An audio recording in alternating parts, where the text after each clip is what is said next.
getting crazy by the minute. I guess demand is up with the electronics, and demand is always up for this guy. He's the host of Real Talk on Eyes on NJ. Fernando Uribe joins me as he does every single week. We got a lot to talk about, my friend, but first and foremost, it seems like this Chromebook is making up some ground, and there's a lot of people that are buying them during the pandemic.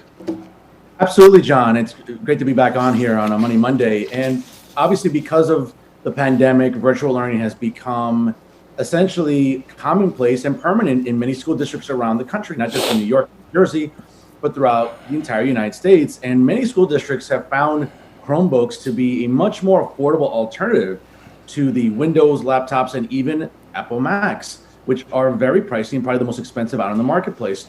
And a lot of school districts are finding Chromebooks to be very easy, very user-friendly, not just for the kids, but more so for the parents that have to be with their children for certain hours of the day during this pandemic because of virtual learning. So, hey, listen, Google has really maximized their sales during this third quarter now in 2020 because of the pandemic, and certainly sales have greatly helped sort of increase the visibility of the Google operating system, which again, seems to be as competitive as anything else in the marketplace.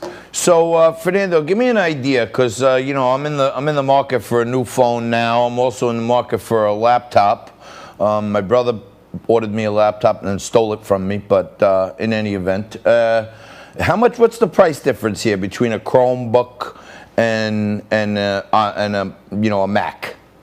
Well, for example, a MacBook Pro, which I think is probably the more affordable option right now for a notebook from Apple, can run you anywhere between $1,100 to $1,300. And of course, if you have like a desktop Mac, it's almost well over $2,000. But a Chromebook can run you anywhere between $300 to $400, which is a significant drop off. And for a lot of parents, especially in this area, who are still struggling because of the pandemic economically in their households, getting a Chromebook can be just as easy for anything else, again, in the marketplace. With so many school districts using Chromebooks in their curriculum and using the Google operating system, the Chrome operating system, it becomes almost like a godsend for parents everywhere now. But even for a consumer like yourself, again, if you want if you want extremely beneficial performance, a Mac, Apple products are like the way to go. But if you want to be a little more, cost conscious and act within your budget, a Windows notebook can work just the same, and ultimately a Chromebook can be just as beneficial for you as well. All right. Well, I may do a little comparison pricing and shopping. I was in Best Buy this morning, but the line was so long that I just walked out. Let me ask you. John, real quick though, if I could recommend, B&H in Manhattan is where I got my MacBook Pro.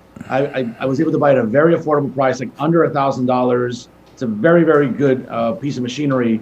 Again, if you want to check out B&H down in, by City Hall, they're a good, local business. I mean, I'd rather, you go there than sort of the bigger chain stores. Yeah, no doubt about it. I may take you up on that if I go back into the city ever. Here in Staten Island, we have one of the largest logistics centers in the Northeast for Amazon. They just took like another 1 million square feet. They're blowing it out huge. Everybody's getting jobs. It actually seems like it's pretty good for the community. They're selling these little franchises where you lease some trucks and make deliveries for them. So there is some stuff growing out of it. But apparently Amazon is doing all they can to surveil their employees to make sure that they're not all getting together and talking about unionizing. What's going on there? Well, John, one of the interesting things about Amazon, and certainly, listen, they're a company that since its founding in 1994 has been very good at preventing any sort of collective bargaining or unionization within its ranks.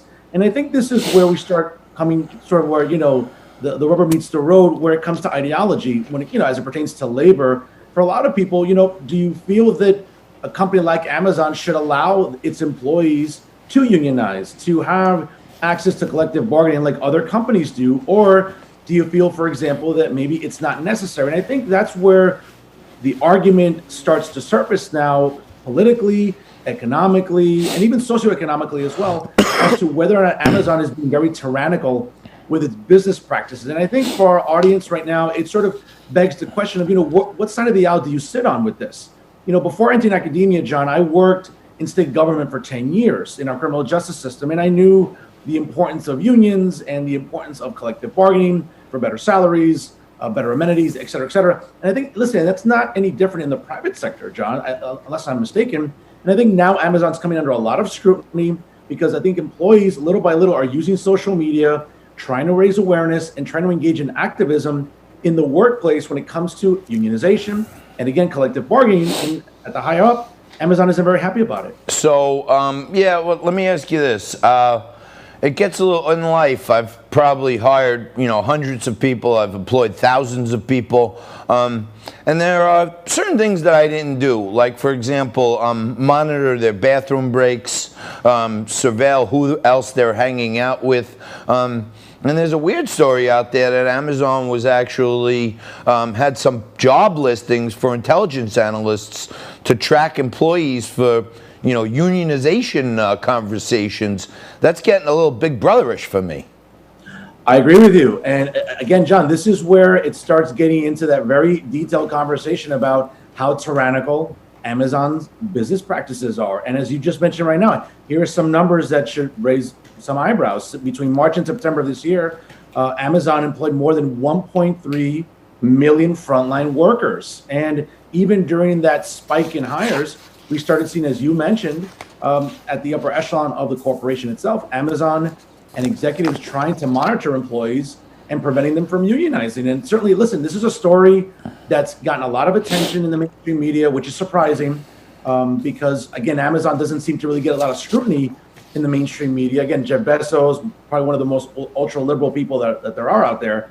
But it's interesting now to see whether these employees, A, will keep their jobs, and B, whether or not they face any repercussions if they do remain employed because of these practices that they're engaging in. But John, I'm with you. It's a very big brother of Amazon to start being that sort of micromanaging and smothering of their employees. No doubt about it.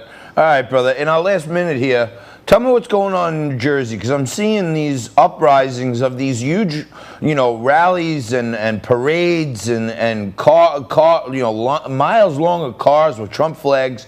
I'm seeing a Republican enthusiasm in New York City, which I don't usually see. What about Jersey? John, you know what? Here in New Jersey, thank the Lord, we're seeing a lot of moderates and conservatives and even registered Republicans taking to the streets with their rallies. We just saw a boat show recently. We've seen other mobilizations. And listen, I'm also realistic, John. New Jersey's 14 electoral votes are going to remain blue. New Jersey has not elected a Republican since 1988 under George H.W. Bush. But I think the margin between Joe Biden and Donald Trump is going to be much closer than people think. And it's because of that even the House races in New Jersey, John, are very competitive. In previous years, hey, it's almost like, oh, all right, well, New Jersey will be blue. Guess what? There are a lot of Central and South Jersey House races that are competitive because of the president's popularity in that region of the state. Well, that would be nice if we can get some of those to get a little fairness. We got the same problem here in New York with this, one-party rule.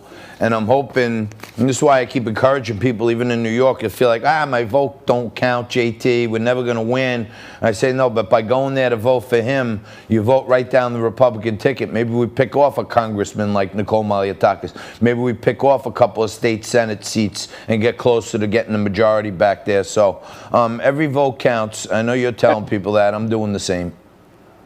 Absolutely, John. It's important because you know what? It's 8 days to go. And here in New Jersey with the whole vote by mail fiasco, I think that a lot of people are skeptical about.